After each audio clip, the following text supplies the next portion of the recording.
The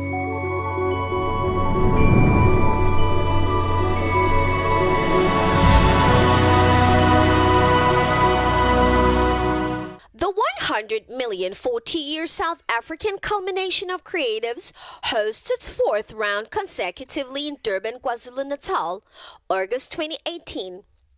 With over 2,500 participants, 14 categories, 700 brands, 255 agencies, and 15 nations, Laurie's Creative Week executes with excellence. Among others, masterclasses, DSTV Seminar of Creatives, awards ceremony took center stage.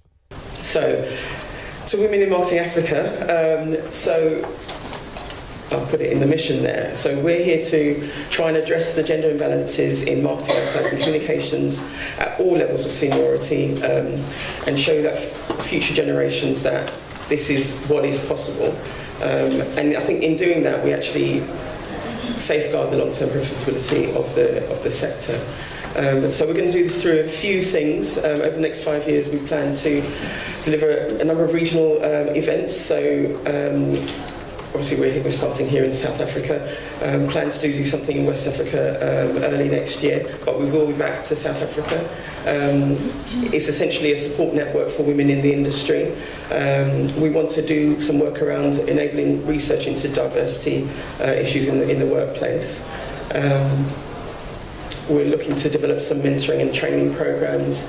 It's essentially a voice for women in the industry. Marketing, female representation in the media, who controls the narrative. So the thinking behind this was, as an industry, we have so much power in terms of how we can influence society, influence our culture, and you know, for many years, and it's still prevalent today, there are very strong stereotypes being shown in the media, on TV, on radio, in magazines, and they can often be quite damaging to people to kind of segment them in a certain area. So this event is essentially getting you, the industry, together to talk about how we can go about changing that, and opening up a conversation to see kind of what can be done. We all have stereotypes, whether we like to believe it or not, but we do have stereotypes. And I think identifying it, accepting it is actually part of the journey. The first stereotype is I'm Muslim. And I start by saying that because I think everyone expects me to be here in a hijab with a scarf on my head. But no, I'm a mother as well. People say to me, are you still not at university? I'm actually 41, guys. So I just got good genes, thanks to mom. I've got one child, and then that also drives stereotypes. People say, oh, could you not have a second one? Because most families have got 2 kids. They're like, no, I made a choice. I wanted one. I couldn't get up that early and take 2 kids around with my hubby.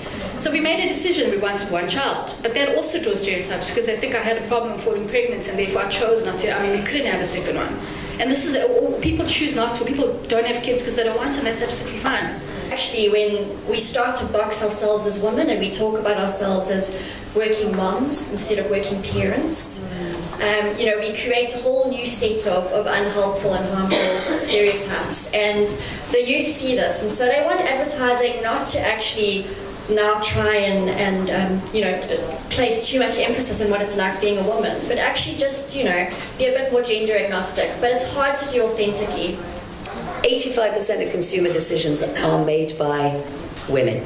So if your whole production pipeline is essentially from the ad agency through to the directors, through to everybody in the crew, to the editors, to the composers, to the colorist, all part of your production pipeline is male, as a marketeer, as a brand, you've got to ask yourself if you are genuinely tapping into and authentically speaking to your actual consumer, because across the boards, 85% of consumers are women. So we really love the fact that we now have alignments with some of the biggest brands in the world.